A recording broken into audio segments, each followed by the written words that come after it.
हा जो ग्लोबल कोकण आहे 16 हा संजय यादवराय साहेबांनी अतिशय समर्पक रीतीने साकार केलेला आहे। कोकण काय आहे हे इथे बघता येतं। कोकणात अजूनही तेवढं इन्फ्रास्ट्रक्चर जाण्या येण्याचे रस्ते आणि विमानतळ न झाल्यामुळे लोक पोहोचू शकत नाही।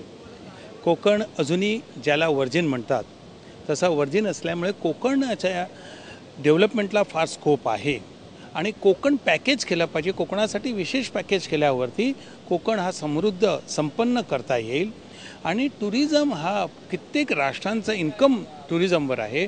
टुरिझम हे व्यवसायासाठी आणि उत्पन्नासाठी इंजिन म्हणून वापरलं गेलं पाहिजे। त्याचा कोकणाचा उपयोग करून घेणं हे मला वाटतं शासनाची म्हणजे सर्वात मोठी प्रायोरिटी असायला पाहिजे।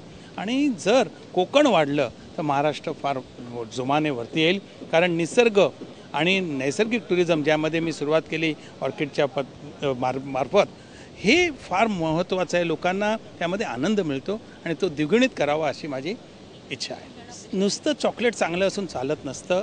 चॉकलेट बरोबर packaging, publicity, price, place, people आणि फळाचं म्हणजे त्यांचा प्रॉफिट, या सगळ्यांचं पॅकेजिंग एकत्र करायला पाहिजे। आमच्यासारखी लोक, मी स्वतः कोकणी असल्यामुळे करायला तयार होता मी, पण गेली एवढी वर्ष अजूनही होत नाही आहे। ही खंत आहे आणि होईल अशी आशा आहे।